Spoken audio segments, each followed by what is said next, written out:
Kenyan politics is about to be interrupted in a way it has never ever been interrupted before.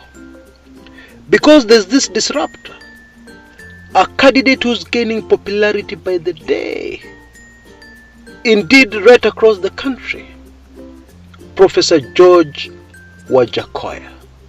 Hey, I mean, the man's campaign has just taken off. He doesn't have any billboards up yet. He's not holding massive rallies across the country. But his supporters are increasing dramatically by the day. And according to my latest findings on the ground, what this man is up to will have a very huge impact on the presidential election. Indeed, we can now confidently say that this is no longer a two-horse race, as we've always said. No. It is a race involving 3 horses: Ruto, Raila, and Wajackoya. Yeah. But don't get me wrong. I'm not saying Wajackoya is going to win. No. I'm sorry to burst your bubble, because I'm sure there are those of you who are imagining a cabinet meeting at State House with a lot of smoke and aroma coming out of the window of a certain herb. Sorry to burst your bubble. I'm not saying Wajackoya will win, but he will greatly change the results, the expected results, the results we are seeing in polls. He will completely disrupt and change those. So who's going to lose? Who's going to gain? I'll answer that one immediately. Both 2 major presidential candidates will lose in a major way. Stay with me and find out exactly how. Karibu sana. Enjoy.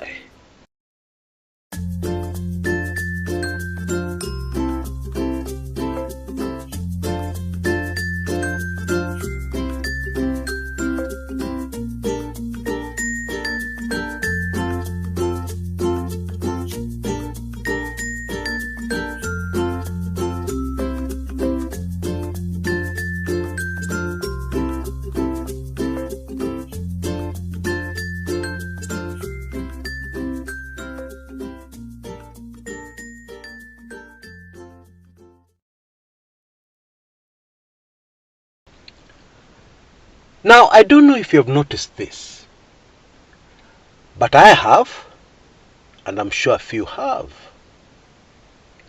The Azimio chaps have been making an effort in recent times to increase or improve the entertainment value of their campaigns. That is basics in communications. There's no way you're going to communicate by being boring. Like one side of the political divide is. I'm not mentioning names. And I have not mentioned anybody. You don't communicate by being boring. But you see what has forced Azimio's hand? But they're the guys behind that campaign. Sharp guys. Anyway, what has forced Azimio's hand is this man, this interrupter of Kenyan politics, this weed-loving professor, Wajackoya. In a recent interview that I took in, Wajackoya was replying to a question, and he said, haka kakitu, unajua tukiuza, itatuletea 3.2 million US dollars per bag. Hiyo tunamaliza deni zote. Tunanyorosha uchumi wa Kenya. And then the interviewer asks him, hata si hiyo pesa itakulwa tu, corruption bado iko. Wajackoya's response, no, in my government hawatakula, si tutawanyonga. I'm telling you, this guy of course, what he's referring to is that in his proposals, people found guilty of corruption will face the hangman's noose. There'll be no other punishment for that crime, for that economic crime.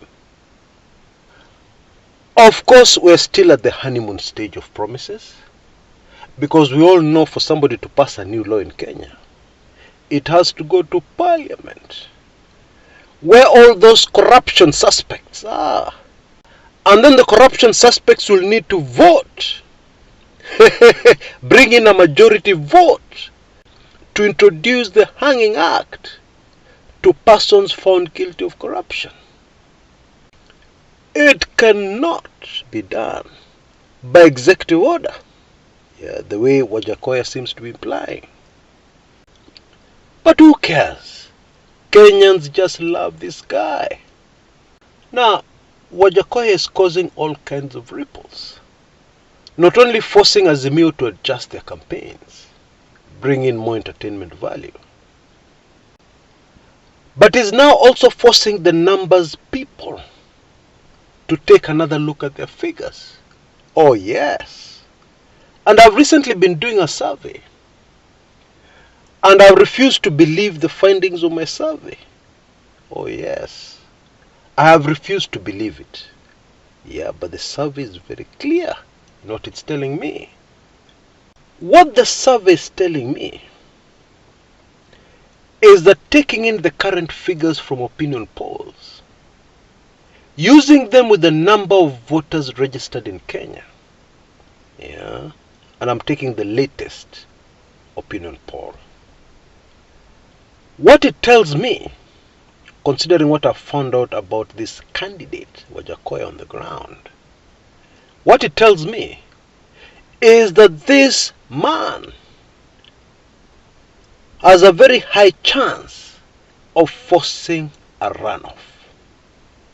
What it tells me is that this is no longer a two-horse race. No. Ladies and gentlemen, it is a three-horse race. 3 horses. Let me explain. Now, assuming Wajackoya gets 2 million votes, of course he's going to be a distant third. However, because of his 2 million votes, and because the other 2 candidates will be fairly close to each other in terms of the votes they've gotten, it means that Wajackoya is going to force a runoff.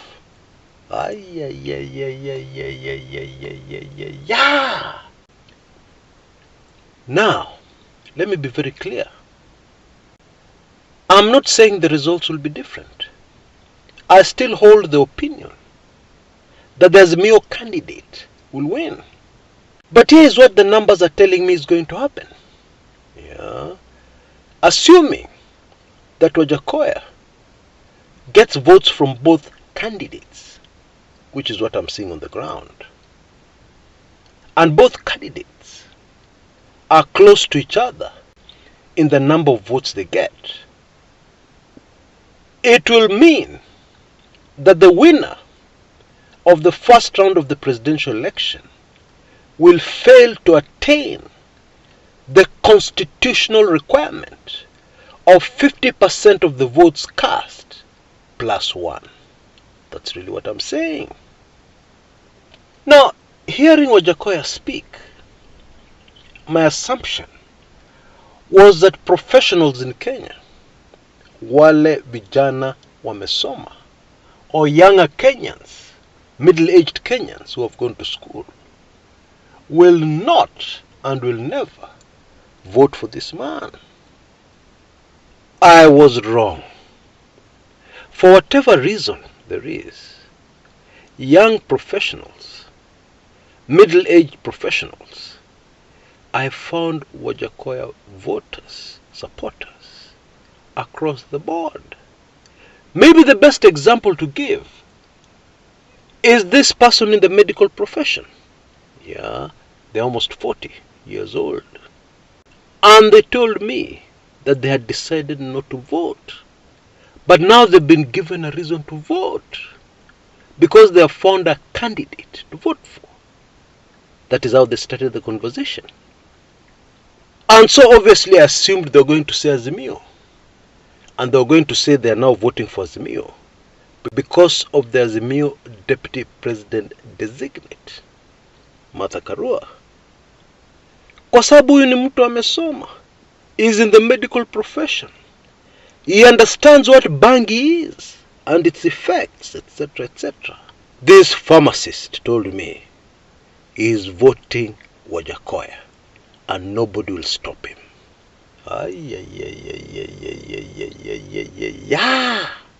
Now, let me give you a little evidence to prove to you just how much Wajackoya is loved by Kenyans. Although love for somebody does not always translate to voting for that person. That is true. However, let me just give you this piece of evidence. William Samoei Ruto and Raila Odinga, before they appear in a meeting somewhere, there is groundwork which is usually done. Mobilization takes place to ensure that the meeting is well attended. That is true both for Raila Odinga and William Samoei Ruto, isn't it? However, this is not the case for George Wajackoya. No. He just gets into his vehicles, drives somewhere, comes out of his vehicle, within minutes there's a crowd of Kenyans. What? The man does not have any party machinery like the Azimio juggernaut or William Samoei Ruto's UDA. No. He has no people on the ground. It's just him. What? Now, of course, as I always say on this channel, politics is very fluid. There is a good chance that things could change tomorrow. However, if elections were held today or had been held yesterday, from my findings so far, George Wajackoya, the presidential candidate, would garner nothing less than 2 million votes, which would be enough to disrupt the presidential election results, forcing a runoff. Now I can hear somebody saying, we hear you, Chris, but the difference is the same. I'm copying that phrase from a friend a few years back. The difference is the same means that there's no difference. The difference is the same because the same people who are supposed to win are the ones who are going to win. Even if you repeat the election 10 times, you're going to get the same results. I can hear somebody saying that. Now hold on a minute. You need to know, hii kitu inaitwa runoff, ogopa. Really fear something called a runoff. Because a runoff is a very different, deadly, dangerous, damaging animal. Let me explain. In 2005, there was a presidential election in a country called Liberia. And what happened is that the citizens of that country petitioned their national hero, a soccer player, very famous, called George Weah. They petitioned him and told him, please come back to Liberia and run for president. We'll vote for you. At first, of course, he ignored. And then finally, he bowed to pressure from the people. Now, this one was real. It's not like the one people claim they have here. Yeah, you hear Kenyan politicians say, the people have pressurized me. Well, he only means his concubine, his relative, and another campaign manager who knows if the guy runs. He's rich. Anyway, the George Weah case was real. And of course there was resistance at first. Yeah, the main issue he had was that he was already a citizen of France. Yeah, and therefore people said, you can't have a foreigner, somebody who has already taken up the citizenship of another country, running for president. Anyway, he surmounted all those obstacles and was in the ballot, and the presidential election took place. Now, predictably, in the first round, George Weah won. And you can see the figures on your screens right now. Yeah, he beat Johnson Sirleaf, a lady. I remember the year 2005 very well, especially because it was the year that I launched my Kumekucha blog. And although I didn't say anything on my blog about the Liberian elections, I was following it very closely.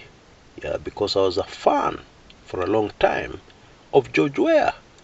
He was one of the pioneering African players in the big leagues, yeah, of soccer in the world. But then, although Weah won the first round, it was not conclusive. They had to go for a runoff. And this deadly, dangerous, damaging animal called a runoff reared its head. Because I was sure Weah was going to be president of Liberia in 2005. But when the results came in, Johnson Sirleaf had beaten him. She had won the election. How did this happen? How? Was there some pop going on? Rigging? No. This election was run with very heavy involvement in the process of the international community. It was free and fair and verifiable. So what happened? I think it is important for us to understand that a runoff is not really round two. No, it is a brand new election. And what makes it worse, it is a brand new elections na mafeelings mingi. Yeah, let me explain. You see, any election is very bruising. There are a lot of emotions flying around all over the place. And then you go for that election and you're exhausted. You're so emotional. And the results come out. And then now you have to go again for another election. You carry those emotions from round one into round two. And the results can be totally unpredictable. Let me just give you an example. Maybe you're one of the fringe candidates, and George Weah came to campaign in your area. And the way his people showed arrogance that they're definitely winning, the way they showed you are nothing, you got very hurt. And now there's a runoff. You're not running because a runoff is only the top two candidates. But now you decide, let me teach this man a lesson. I'm going to support the woman. And there's so many other things that will generate emotion that could really mess up the person who was supposed to win. Yeah, completely mess them up in a runoff. Ogopa runoff. Ogopa sana. Tena sana. Now, you know, this thing of a candidate coming from nowhere and disrupting an election has happened in Kenya before. This is not the first time. And I'm seeing a lot of telltale signs that remind me very much of our presidential elections right here in Kenya in 1992. Now, of course, at that time, we did not have the 50+1 rule. Yeah, it was simply the person who got the majority. And then they had to get a certain percentage in provinces of Kenya. 50+1 was not there. Now, going into those elections, Ken Matiba was already a hero, yeah, of the Second Liberation. But he had suffered a massive stroke, yeah, in detention. He had been treated in London. And the Matiba who came back was unrecognizable. It was not the same Matiba. It was clear that he was sick. Indeed, he could not even sign his name on a document. Yeah, all his documents before the election board were signed on his behalf by his dear wife. And therefore, serious analysts at the time dismissed Matiba.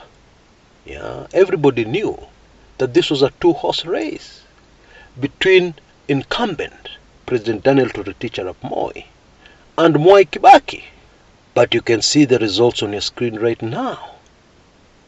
Ken Matiba got 1.4 million votes.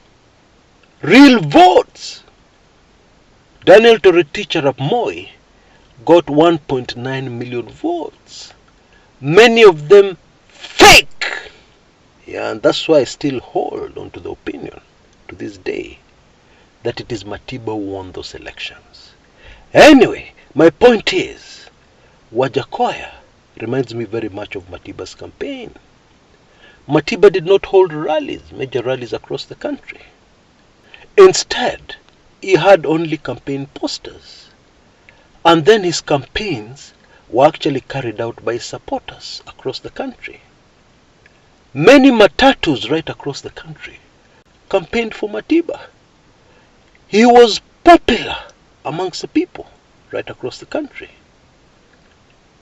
Now, in case you didn't know, that is exactly what is happening with Bwana George Wajackoya. People are campaigning for him on the ground.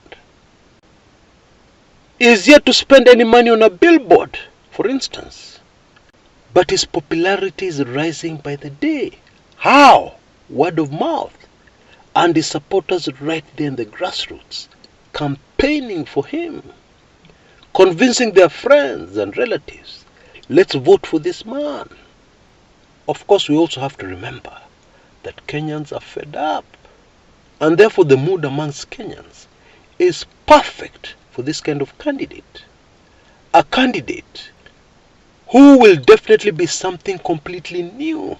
Kenyans are very bored of the same old, the same faces. Yeah. Therefore, a new, fresh face, never before seen, is extremely attractive. Folks, ogopa Wajackoya. Ogopa tena sana. Because all indications are that he is going to massively disrupt the 2022 presidential race.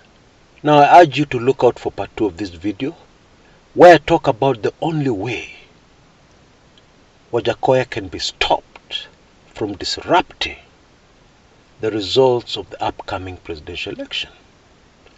Make sure you don't miss it. Until next time, this is Chris Kumekucha.